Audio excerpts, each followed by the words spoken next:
Alright mates, how's it going? In today's video, chapter 21 of Illidan by William King. There appears to be a new foe on the horizon, and he's quite sneaky. So let's go! Vandal was currently hanging about in Hellfire Peninsula, but he wasn't alone. The whole gang was there. Demon corpses lay everywhere around them. They'd been protecting a bunch of boxes, and Lord Illidan had decided he wanted whatever was inside them. So the Illidari had got to work, and killed all of the demons, except for one fell orc, who Illidan was keeping prisoner for something that will come up in a couple of minutes. Vandal kind of felt like they hadn't stopped fighting since the battle on Nathrazar, but that wasn't entirely true. Illidan had retreated to his sanctum for a few days after they returned, but once the Betrayer emerged with a new plan, they'd spent almost all of their time in lightning raids against the Burning Legion. There was no doubt the masters of the Legion were upset and wanted revenge. Their incursions had increased, and their forces seemed to be getting even stronger. But there was something else as well. Some new portals had been opened to places Vandal recognised, from Azeroth. Illidan had insisted the demon hunters close those as soon as possible, and claimed certain magical crystals used in their creation. And it was pretty obvious that Lord Illidan was seeking materials to create something of his own.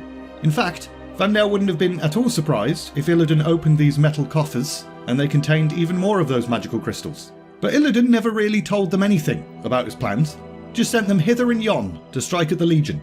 Sometimes he came with them, and sometimes he didn't, and there didn't seem to be any rhyme or reason for that. But enough standing around thinking stuff. Vandal then strode over to Illidan's side. "Anything to report, Night Stalker?" "The perimeters are secure, Lord. We do not appear to be under any immediate threat." "I would not be too sure of that." "Lord?" "I think the Burning Legion has finally worked out what I'm doing." "How would they do that?" "Perhaps they still have spies left in our ranks. Only one of these canisters contains the Hellstones I seek. The rest are full of rocks." Vandal concentrated on the metal cylinders with his spectral sight and saw immediately what his overlord meant. One of the boxes blazed with contained energy, and the others didn't. "You think this is a trap?" "Possibly. Or merely a deception intended to lure us to a different place. Seems this High Lord Cruel I've been hearing about is cleverer than the Legion's former field commanders." "Who is he?" "Let's find out."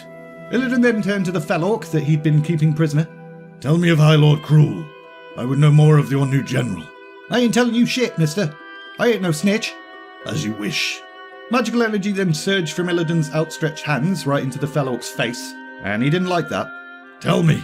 "No need, Betrayer. He approaches. Ask him yourself." Energy then pulsed from within the metal boxes, swirled into the air forming a shimmering vortex, and then boof, a portal, with an enormous figure emerging through it. "So, you are the ones who defeated Magtheridon. You don't look like much, and you look like just another Doom Guard. Have you come to see if you can get vengeance for the doom of your brethren's homeworld?" "That was well done. Destruction wreaked upon the destroyers. No, I've not come to seek vengeance. I've come to kill you." "Others have tried. I shall pen you next to Magtheridon and use your blood to build my armies." "My blood would burn your little pets." "I have charted the portals you've been opening. Stormwind, Orgrimmar, Silithus. You seek to invade Azeroth once more, do you not?" "And I've studied your reaving of our forces. You seek to build another gateway, don't you? Could it be you are truly mad enough to seek Argus?" "Perhaps we will discuss this while I have you imprisoned in Hellfire Citadel." "Your time for discussion has run out." A massive courthound then appeared through the portal and bounded forward. Illidan leapt into the air to avoid it, but all that did was piss it off. And now Vandal found himself face to face with Cruel's demonic pet. So Vandal did a little flip of his own over the beast, and as he did so, he sent a bolt of fell energy blazing down into the demon. And from the slopes, a dozen other demon hunters joined in, sending a barrage of fell bolts into the corehound. But Cruel then swept his blade into the air and invoked his power. A hail of shadow energy lashed out, causing some of the demon hunters to fall wounded, and others to just straight up die. And the High Lord seemed to visibly swell as he feasted on their deaths. Vandal then leapt into the air again, drew his blades and dropped onto the hound's back. It kinda hurt because the creature's flesh was all fell larvae and stuff, but he aimed for a weak spot in its armour and plunged his blade through it. He then vaulted clear and rolled to one side. That manoeuvre actually brought him pretty close to Cruel himself, but the Doom Guard paid him no mind.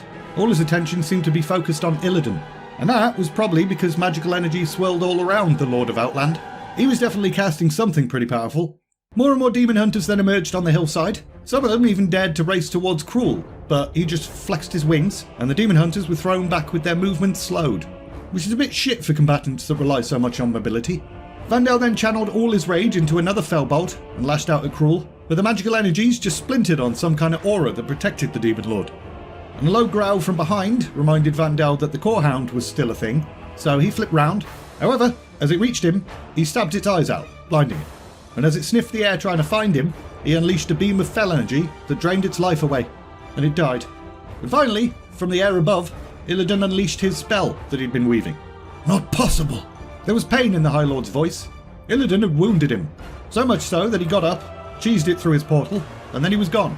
Illidan then studied the aftermath of that short but chaotic battle. Cruel had been strong and cunning. This trap had been set with care, and only the fact that Cruel had misjudged Illidan's strength had allowed them to escape it. It was only a matter of time before another invasion of Azeroth began, but maybe that was a good thing. It would distract the Legion long enough for Illidan to finalise his own designs. But it did trouble him that Cruel had been aware of his plan to seek out Argus. Maybe he shouldn't have boasted about that so much. That had been a mistake. He had let the thrill of triumph overcome his reason. There was more going on here than met the eye. Illidan was missing something, and he hated that. It was time to return to the Black Temple and finish preparations. The hour was getting late. They could not afford for anything to go wrong now. And we're leaving it there! So by the end of the next chapter, we're kinda into the endgame a little bit, even though there's still like 9 chapters afterwards, and like 90 pages. As usual, link in the description if you're interested in buying this book. Also there's links to my Discord server and my Patreon page too. If you enjoyed this video, like, subscribe, all of that bollocks. And all that's left to say is, thanks for watching, and see ya!